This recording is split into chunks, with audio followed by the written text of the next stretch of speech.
All right. What's up, guys? How you doing? This is going to be my first ever YouTube video. Today, we're going to be talking about Dragon Quest. I played it on my Nintendo Switch, and we're going to get into it. But before we start, I just want to talk about why I decided to play the game. So, I've been hearing very good things about Dragon Quest 11 Echoes of an Elusive Age S. Yeah, that title's elusive, I'll tell you. Yeah, so I've been hearing good things about it, but I'm kind of broke, so I don't got the money for that. But I was interested. I'm like, Dragon Quest, what is this? It sounds cool, it looks cool. Art is by Akira Toriyama, Dragon Ball, so I was like very interested. And it just so happened that I went on the eShop one day, and is it Bandai Namco? I think it might be Bandai Namco that is the publisher, or was selling the games, and they were selling the first 3 Dragon Quest games all for discounts. So I was like, alright, let's buy these. Because I actually like playing the earlier games before I jump into it. I don't like just jumping into like the 10th game in a series, that's not me. But I got them all, and then I'm like, alright, let's get it, let's play Dragon Quest 1. The version that I played was, I believe it's a mobile port. They had like, so bear with me, I think, so the game originally came out in 1986 in Japan, and then it came out 3 years later in the States, by a different title under Dragon Warrior. And then I think there was an updated version to that game that came out on the SNES. And then, like years later, obviously, they made another updated version for mobile. And then the version that's on Switch, I believe, is the mobile version. So it's not exactly like old. It's still the old game, obviously, but it's been revamped, new textures, new graphics, that kind of thing. Let's jump into it. That's the version I played. Story. The character you're playing as doesn't have a set name. I named my character Gabby, in case you're wondering, which I don't know why you would be. It's out there. So the main character is a descendant of Erdrick, and Erdrick was a legendary hero in the past that I guess sealed away the Dragon Lord or something to that effect, and now the Dragon Lord is back and once again wreaking havoc upon the land of, oh god, I don't even remember the land. That's not important. That's not important. But yeah, they're wreaking havoc on the land, so the king charges you like, hey, go beat that guy, and also he kidnapped my daughter, the princess, so please go save her as well. So you just start off on your quest, just like that. He gives you a couple of basic items, and you go and leave the castle and start fighting monsters. So as you go, I don't want to get into any gameplay bits yet, so I'm just going to focus on story for now. But as you go, you'll eventually come across this like tomb thing that is where Erdrick was buried, I suppose, and you actually find his tombstone, which is kind of cool, and it's engraved. It's like, to my descendant who's reading this, you have to seek out these 4 wizards that I entrusted some sacred items to that will help you in your, journey to once again defeat the Dragon Lord. Which is kind of neat that he had the foresight to plan something like that. So I was like, all right, shit, we're gonna have to go find some old heads and take their orbs or something. So, it was kind of weird because I was expecting them to be like in these very prominent locations. Like, part of me was forgetting that it was like such an old game, because I had revamped graphics to some effect. So not all were what I thought they would be. It was actually pretty cool though. They were mostly in shrines and stuff. But it was kind of like cat and mouse, because I would find one and then be like, oh no, I can't give you your thing yet because you didn't get this. So it's like, even if you found all 4 of them, if you didn't have like the right thing at a certain point, then you couldn't progress, you know what I mean? So it was kind of annoying in that respect, but I mean, it was still cool. And it was actually nice because I found the one wizard. I guess he was like hundreds of years old at this point or something. But he looked at me and he's like, "Yo, you look exactly like Urgic." I'm like, "Oh, that's actually kind of cool, if I got to say." But in terms of the story, I gotta say it was a bit confusing. No, rather, it could be confusing because each like NPC, if you talk to them, they're like, "Oh, you gotta go here and do this," or like, "In this area is this." But like, maybe I missed something, but I don't really know. It's not very clear like what areas are where or anything to that effect. So I mean, I didn't have trouble because, you know, I'm a gamer, it's an old game, so it wasn't like super complicated on where to go or anything, but I could figure it out. But if I wasn't, and I was just trying to figure it out based on what these NPCs would tell me, oh my god, it would have been a nightmare, let me tell you.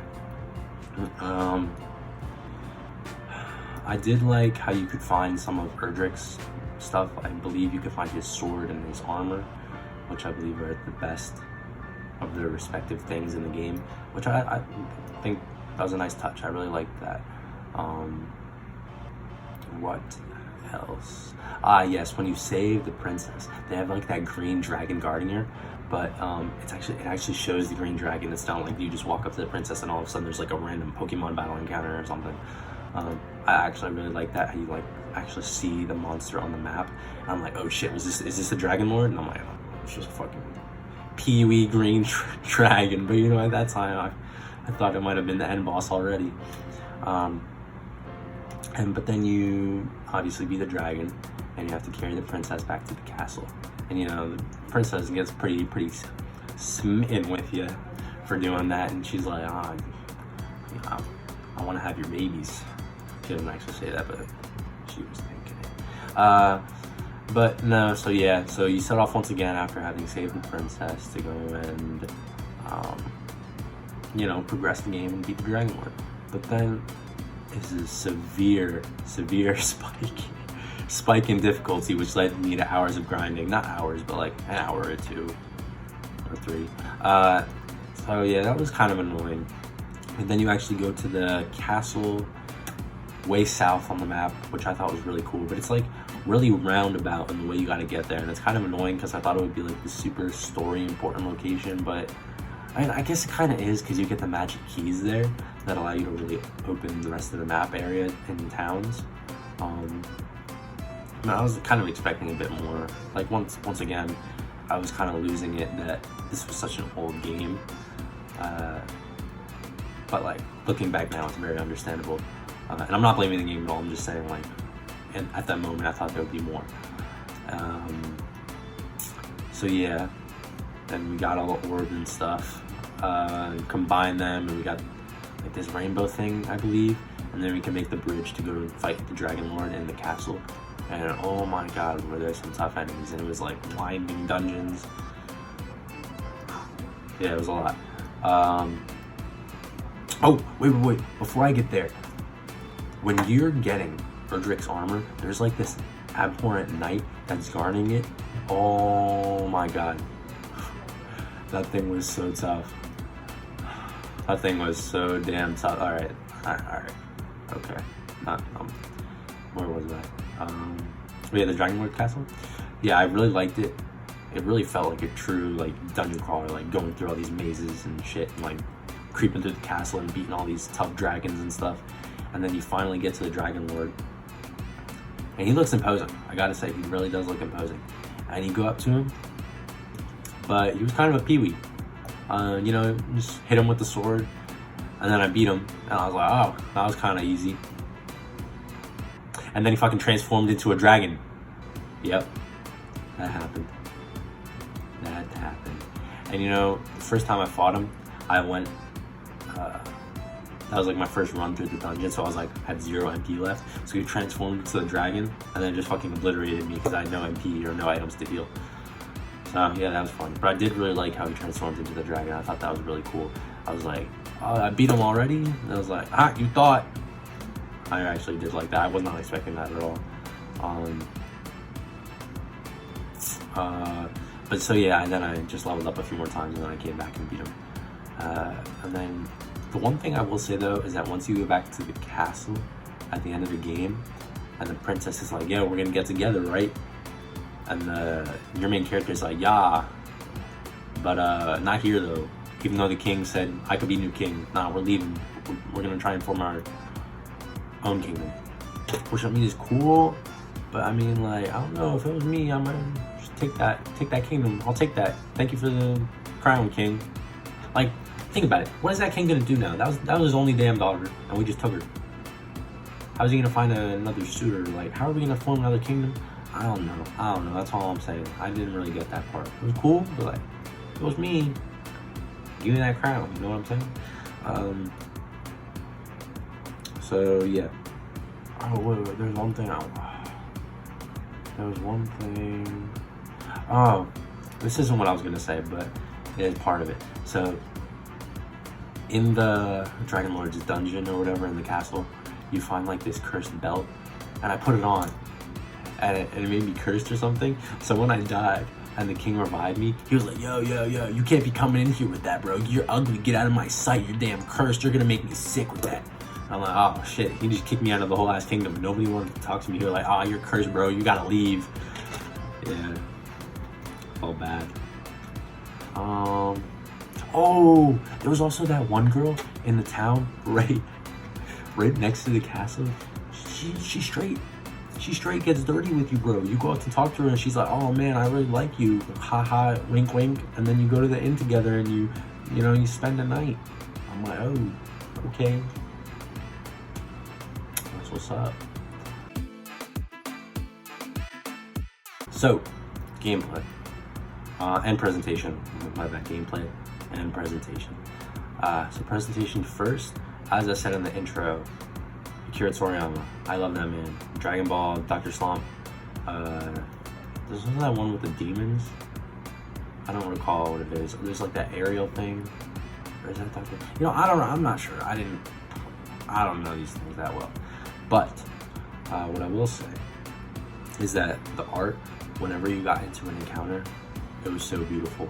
It was like, and how it like varied depending on the location. How there was like like the way the monsters were designed, it really looked nice. And the title card for the game just straight gave me Dragon Ball vibes with the main character on there. And it was actually kind of funny because my roommate came up one day when I was clicking on the game playing, and he was like, "Oh, is that Dragon Ball?" And I'm like, "Nah, it's Dragon Quest." But it's made by the same guy, super close, you know what I'm saying? So yeah, as I said earlier as well, it was the mobile version, so it didn't look that bad. Not to say that old games look bad, but it's like, it's not exactly what I'm used to, you know what I mean? So yeah, it looked actually quite nice, because it had updated graphics and everything like that. In terms of the gameplay now, seeing as it was such an old game, came out in the US in 1989, it's very simple, but it's still fun. It was pretty much the progenitor of the JRPG genre. So, it was actually really cool to see all the things that this game implemented for practically the first time. So I had a lot of fun seeing it. Let's see. Oh, I did like how there were optional dungeons as well, and not just like, all story focused. So I thought that was pretty cool. So that was like early example of side quests and side activities, which is really fun. One thing I will say though is that the combat magic you get is basically useless. Maybe it's useful like when you first get it, but as you level up, it's just way more effective to just hit people with your sword and then heal with magic or some item. Like combat magic is a waste of MP when you can be using it for healing, in my opinion. Like when you get to the end game and the monsters and the boss are hitting you for massive HP, and you're not gonna waste your MP that you could be used for healing and prolonging the fight and saving yourself on like a magic attack that one might not even work, or two do like the same or less damage than your sword would, you know what I mean? So yeah, that's like my only gripe. Combat magic wasn't really useful. The other magic was like zoom and heal and mid heal. I really did like those, and the glow, so I didn't have to use torches. Although torches are still good. That's another thing I like. Even if you got a spell to replace what the item did, the item was still useful because the spell didn't do it as good as the item would. And also, obviously, a spell uses MP, whereas an item would just use up inventory. And I wish there was more inventory space, because towards the end of the game, you know, I didn't really have any extra inventory space for any items because I was already filled up with key items. I mean, it wasn't a huge deal. It was just, I would have liked maybe a little bit more inventory space. I did like how there were better items, like better swords, better shields, better armor, and ultimately culminating in the Erdrick armor and shield. I very much like that. Oh, I remember now. So the magic for deterring weaker monsters, I really wish that lasted a lot longer. It was really annoying. Like, I never used it because it was pointless to use. It was just a waste of MP because you use it and you take like 2 steps and it wear off. Like, it's like a regular repellent Pokemon. It has like no use. Like, why are you using it? You know what I mean? So that's my only complaint with that. I do feel like you moved around the map a little bit slow. But I mean, I guess that did allow for more random encounters, which allowed you to level up more, which was ultimately useful. Endgame. I did like the enemy variety that I did like. The metal slimes, they were really funny because they'd show up every once in a blue moon, and you could like maybe get one hit on it. It's like a legendary Pokemon in Heart Gold and Soul Silver. Like, they'd show up and they'd just like run right away. But if you manage to beat the gold slime or metal slime, it'll give you a ton of money, like 600 or something. I did like the golems. They were very tough, but once you beat them, they didn't give you much XP. They only give you like 3 XP, but they give you a ton of money, like about the same amount as a metal slime, if I recall correctly. So overall, I did very much like the game. It was a bit dated, but I mean, it's an old game, so I was very much expected. But I mean, for its time, for what it did, I really appreciated it. I really liked it, and I had fun. I had a lot of fun with it. It was fun to see just what the JRPG base was, and just how far it's come and what it's evolved into. Like, the amount of things that Dragon Quest did for basically the first time, or for the first time, and what it has done for the genre is insane. Like, it's actually so crazy. It was, oh my god, it just blew my mind how it was that old of in a game, but it still had all of these elements that I loved so much, and that are so well, like, that are still prevalent and implemented today. You know what I mean? Like, pretty much everything it did is still around today. It just goes to show that I don't know, it's just a masterpiece of a game, in my opinion. Like, sure, it wasn't like 10 out of 10 for me, but I mean, it was very good, very good. Overall, the game only took me about 8 hours. I mean, it is an older game, and I mean, I have the experience and skill from modern games to like fight through it. Whereas, like, if I was playing that game back in the day, or when I was younger, no doubt it would have taken me way longer, and I probably would have played it over and over again. But yeah, it only took me about 8 hours today, or not today, but like, you know, today as in modern times. If that makes sense. I hope it makes sense, because it makes sense to me. Does it make sense to you? Okay. So yeah, I really liked it. I'm excited to play Dragon Quest 2 and eventually Dragon Quest 3. However, I don't believe that 4 through 10 are on the Switch, so I don't know if I will be playing those, so I might just jump from 3 to 11S. Echoes of Elusive Age, yes. I mean, unless like I can find them on a PlayStation, or if they're on my PS4, or if they're, you know, the other games are put onto the Switch in the time it takes me to play 2 and 3. So I mean, I hope that's the case, but I mean, if it isn't, then I'm gonna go from 3 to 11. Not right away. I have other games and other things to do, but yeah, that's it for now. I hope you enjoyed my thoughts on the original Dragon Quest game. Dragon Warriors in the US. I had a lot of fun making this video. It was my first ever YouTube video. You know, for the 1 or 2 people that are gonna see this, if that, you know, please, I would appreciate it if you could take the time to tell me in the comments how you thought this was, what you think I could improve on, what you liked. Give me a like if you liked the video. If not, it is what it is. You know, it's not the end of the world. I'm not gonna die. I'm not gonna cry. I mean, I might cry a little, but not that much. Yeah, that's it for now. Look forward to my next video. I look forward to making my next video. I'm having fun with this YouTube thing, and I look forward to continuing it. I'm saying that a lot. I'm looking forward. Why am I not looking backwards? Wish I had eyes in the back of my head so I could do that. Anyway, yeah, that's it. Thank you guys so much for watching. I'll see you next time.